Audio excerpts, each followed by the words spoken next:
This is a revenge tale. It's a psychological warfare story of I'm gonna wake you up to what you've done. She is a woman who had a friend who was basically gang raped at a party. She is now on this crusade to stick it to guys like this everywhere who would do something like this. I'm just trying to fix it. Trauma sufferers, their life becomes defined. It is defined by this moment or these things that happen. What happened to her friend caused her to just lose her soul. She is putting herself in danger all the time. She is well aware that she might give her life for this cause. How do you heal from that type of trauma? The fact is, you can't make it right. Bad things happen, and sometimes the only thing you can do is, I have to live my life. And it's not a betrayal of the person that I love. If the person that I love were here, they'd tell me, I want you to live. Don't be that fucking guy. Amen. Don't be that guy.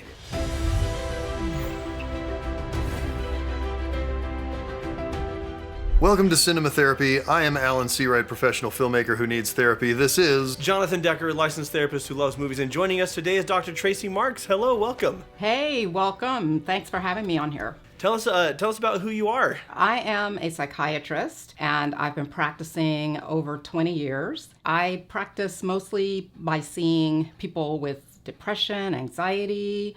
I see some people who've experienced trauma. I also started my educational mental health education YouTube channel back in 2018. Awesome, and it's doing very, very well. You've got quite a following, and there's a good reason for that. You give great information. Thank you for joining us today. So today, therapist, psychiatrist, I would like to have some professional mental health experts help me through a film. We are going to talk about Promising Young Woman. Yeah. Trigger warning for those who have either survived sexual assault or emotional assault or been a woman, really anybody. Just, this could be triggering for you. This movie is a lot. And so if you need to watch this episode with a friend, or watch it with your therapist and talk about it, or skip it entirely, like, that's up to you. We just want to let you know what the content is going to be about. Wow, this hit me like not a ton of bricks, several tons of bricks. Yeah. I don't know about you. Your Megan said it, that it's the most unenjoyable film she's ever seen. Correct. Yes, that is exactly what it is. I said, but entertaining isn't the same thing as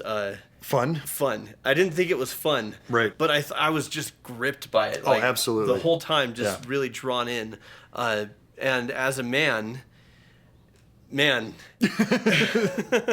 feel terrible. It put me into the world of women in these situations in a way that I never, ever had been before. And I'd like to think of myself as a very empathetic person. And a feminist, yeah. And a feminist, and I, you know, none of these were issues that were surprising to me, but I'd never felt it in this way. Yeah. And I felt it. Yeah, it really makes you feel it. We're going to learn things and feel things. Let's just do this. You know, I nearly didn't come out tonight. And I am so glad that I did. I feel such a connection to you. Could you call me a cab? You just got here. I need to go home. No, don't go. Stay. So he just met her at a bar. My God, you are so important. I need to go. Hey, Neil. Yeah. I said I need to go home. Holy shit. Whoa, what is this? Are you some kind of psycho or something? Why'd you say that? I just thought that you were... Drunk? Yeah. Really drunk? Yeah. Well, I'm not. Well, I'm not. That's good, isn't it? I think you should leave. Oh, now you want me to leave? No, I think you should go. But a second ago, you were determined for me to stay. You were pretty insistent, actually. I'm a nice guy. Are you? I thought we had a connection, I guess. A connection? Okay. What do I do for a living? Sorry, maybe that one's too hard. How old am I? Oh my gosh. How long have I lived in the city? What are my hobbies? What's my name? So her performance is rightly praised All right, I get your fucking point. because it's phenomenal. What do you want from me? But all of these guys are playing scumbags so well. Why are you so freaked out, Neil? You really need to calm down. What are you trying to say, that I'm like a predator or something? I don't know. Are you? I am a nice guy. You keep saying that. But you're not as rare as you think. You know how I know? No. Because every week, I go to a club. And every week, I act like I'm too drunk to stand. And every fucking week, a nice guy like you comes over to see if I'm okay. You wanna f me still? No, thank you, ma'am. No, thank you, ma'am. No, never does. Careful next time you go out, Neil. Your novel sounds terrible, by the way. Your novel. Your novel sounds terrible, by the way. She looks small and like she's in danger, and the way it's shot and the way it's cut, and particularly the music, is constantly playing "There is danger here." Yeah. And at the beginning, it feels like maybe the danger is her. Maybe she's going around murdering dudes. Oh yeah, it's very not clear at the beginning, like her very first encounter. I think she is well aware that she might give her life for this cause. Yeah. And so for those who haven't seen the film, like we're going to go into spoilers and what this is all about. But essentially, she is a woman who had a friend who was raped, basically gang raped at a party. And the guys basically got off without a hitch, whereas it completely destroyed her friend, psychologically, emotionally, reputation. And her friend took her own life. And so she is now on this crusade. And at first it is rather random just to stick it to guys like this everywhere who would do something like this to get their jollies. Then later on in the film it becomes quite targeted. Yeah. What I did think was realistic, though, at the first scene at the bar, the guys were talking about like a colleague who was going to be left out because she was not allowed in the men's golf club. And they were just like, well, screw her. That is real. Yeah. That kind of stuff, that's the subtle ways that the sexism affects women. So even if you've never been assaulted, you surely have had to experience something like that. When you're in these environments where there's more men than women, you see a lot of these things that just easily get overlooked. You experience it. And then if you speak up about it, it looks like you're being trifling, or being nitpicky about stuff. You're just too sensitive. Of course, sexual assault of women to men happens, or in LGBT relationships, but we're looking more at your heteronormative stuff. You see that the men can get away with this, or they can move on with their life, and the women cannot. To me, is a slap in the face to men everywhere, because it's saying, well, we don't expect much of you. We don't expect you to control yourselves. We're comparing you to wild animals. It's interesting that you bring up kind of the two sides of the coin of the insult to women of if you don't want something to happen to you, then don't be attractive, don't dress attractively, don't get drunk. But also if she was drinking and maybe couldn't remember everything. So she shouldn't have been drunk.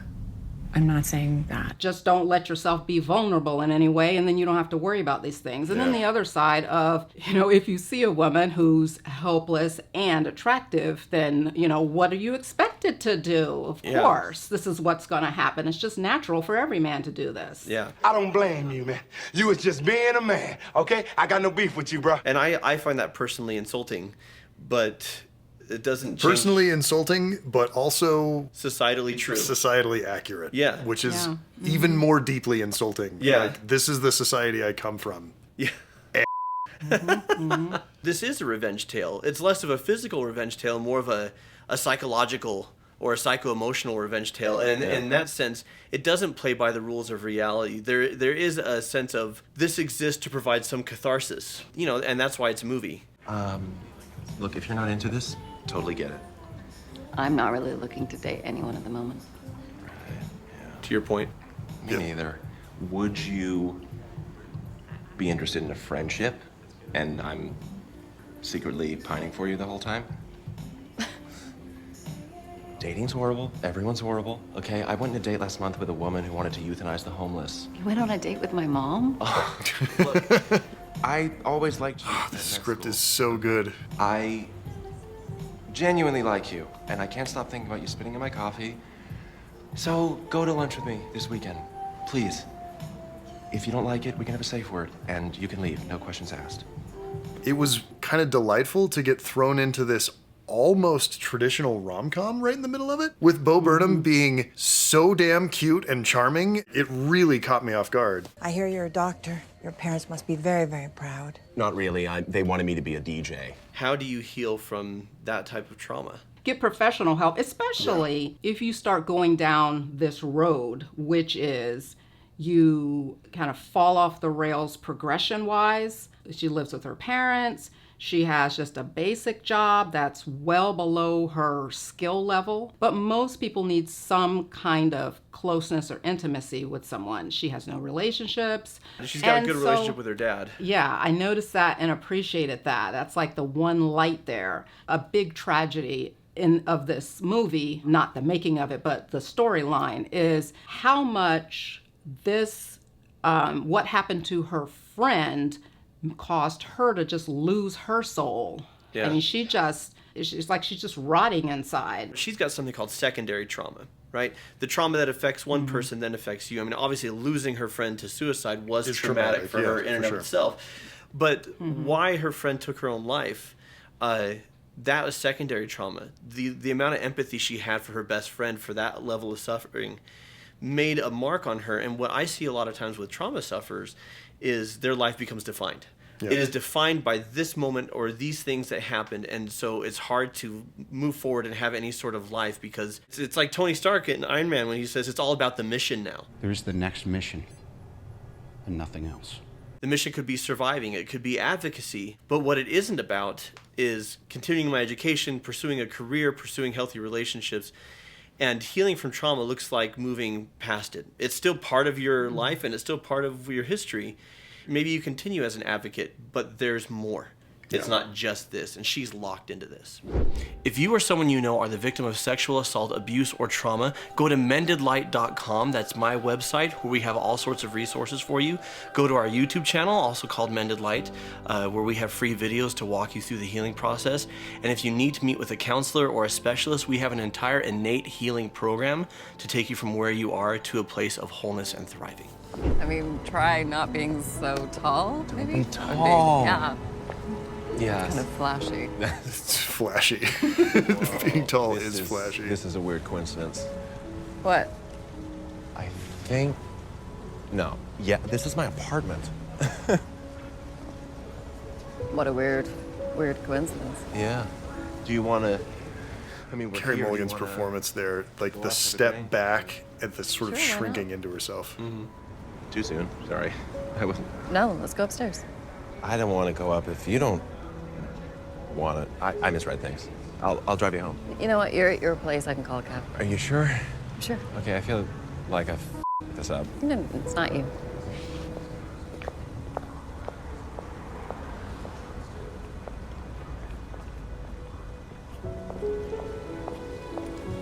So we opened this scene. She'd made a step towards, opening up, and then...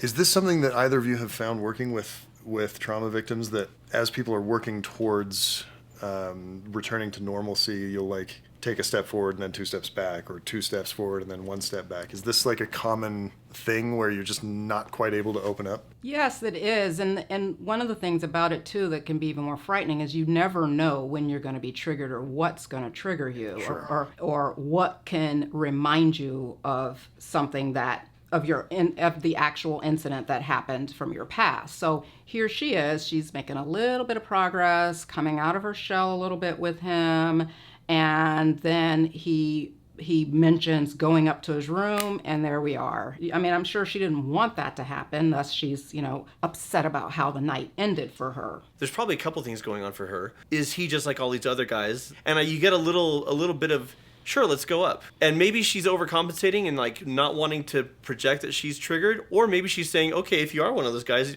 let's go upstairs and see what you're going to do. To me, that it read as she immediately turned back into Batman. Yeah. That was her Batman face.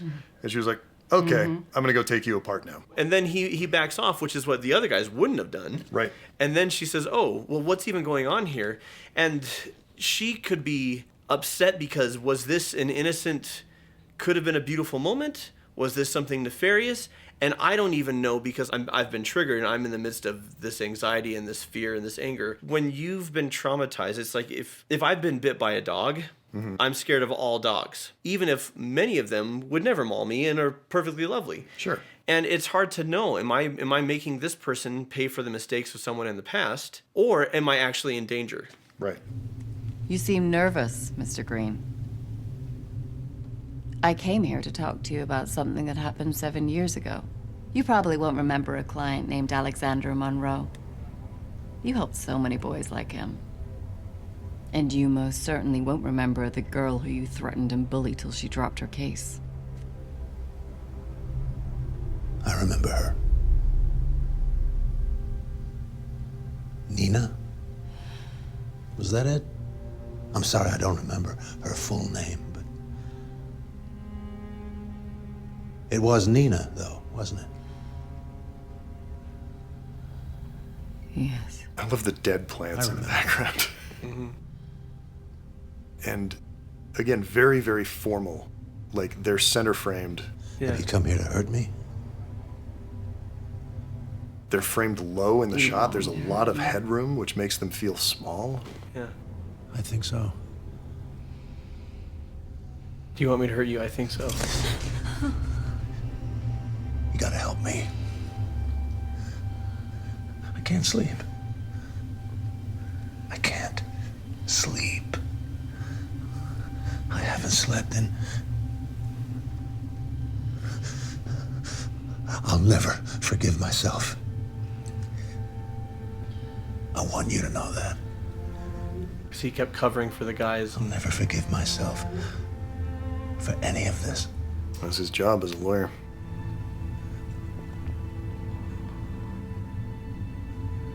I forgive you.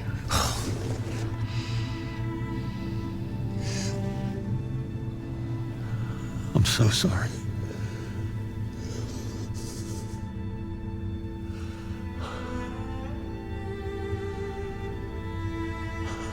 Go to sleep. But the gist is that he was an attorney who helped cover up sex crimes. Yeah. Instead of actually seeing to the true moral ethical need of the person who was assaulted, victimized, taken advantage of. Right. But he's definitely penitent. Yeah. I love the scene right after this when she goes outside and there's a hitman. And he's like, do I go in? And she's like, no. He says, I still get paid. I still get paid, right? Yeah. Yeah, of all the people that she confronted, she finally got someone who remembered the incident and had something to say about it. So that was probably, I mean, this was the first time she even had this kind of reaction of, okay, I forgive you and I won't do something bad to you.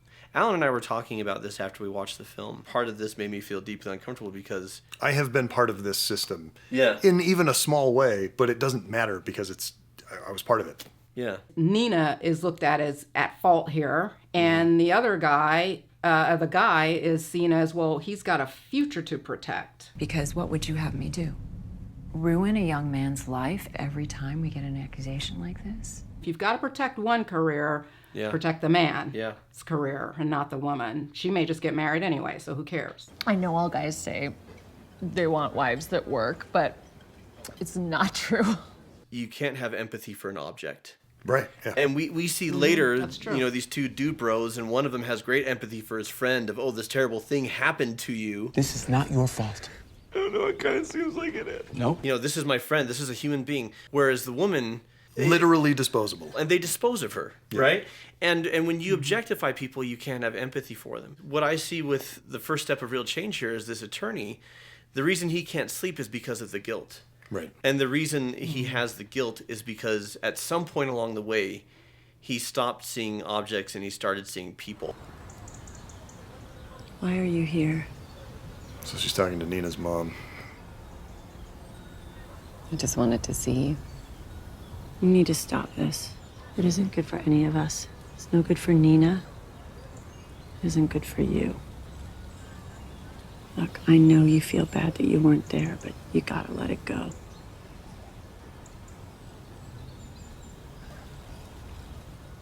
I'm just trying to fix it. Oh, come on, you can't. Don't be a child, Cassie. so sorry I didn't go with her. No. I'm sorry too.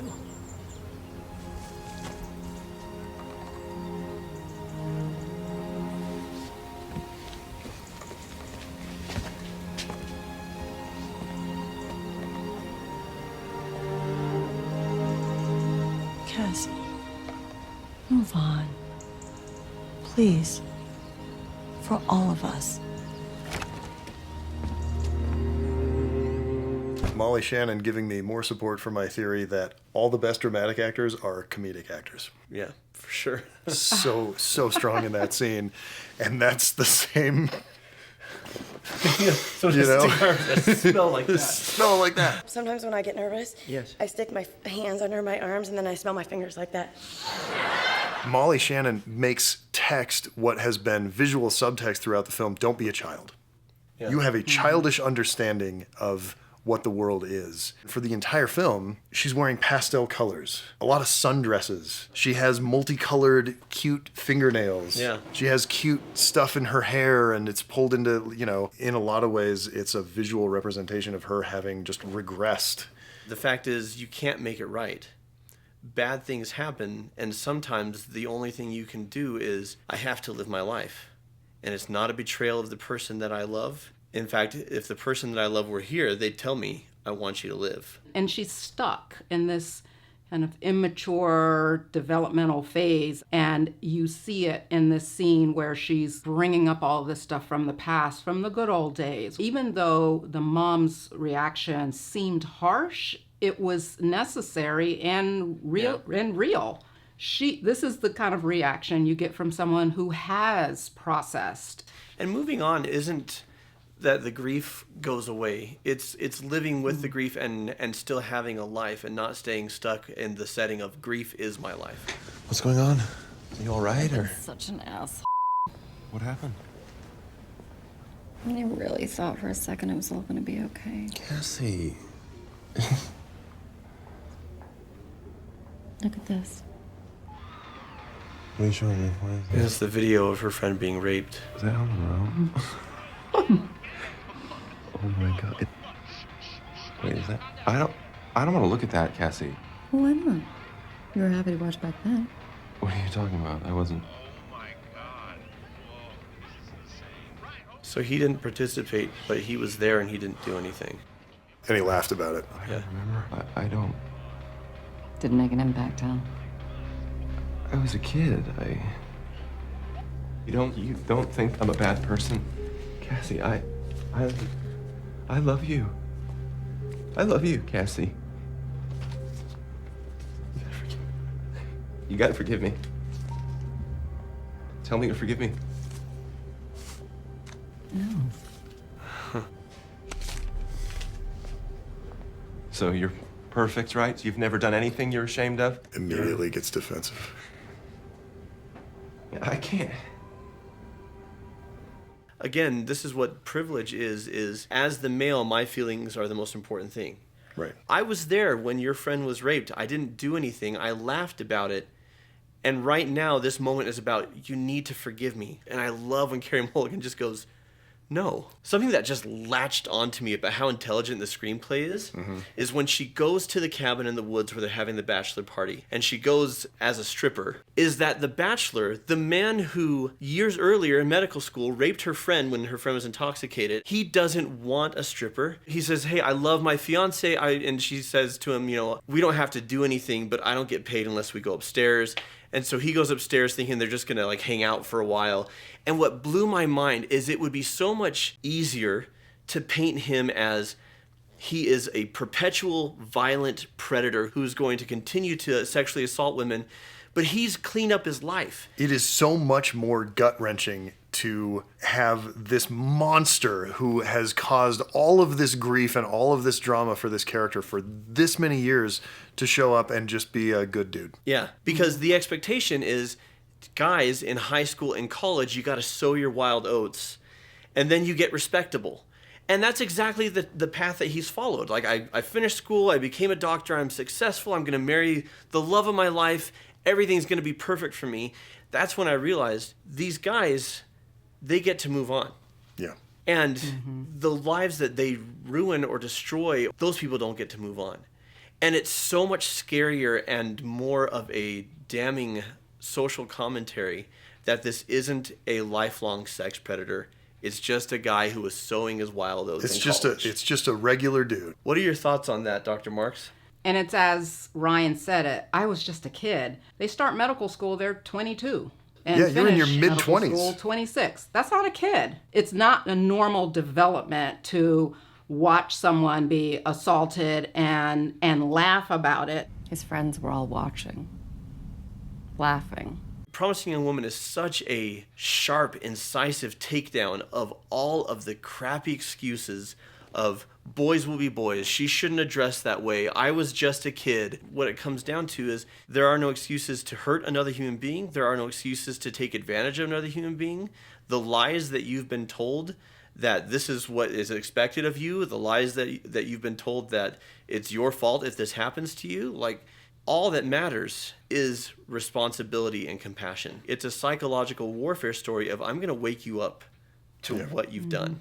Incredibly bold decision by Emerald Fennell, the writer-director, to have Cassie pay for that with her life. Yeah. That is not what you do in a revenge thriller. In a revenge thriller, you get the satisfaction at the end, right? Like, all the bad guys got their comeuppance and John Wick gets a new puppy, right? Like, the story is telling you this is the inevitable result of being a woman and putting yourself in those situations over and over and over again. Mm-hmm. And I don't think the movie's wrong. Yeah. And that makes me angry. It's a call to society. It's a call to men.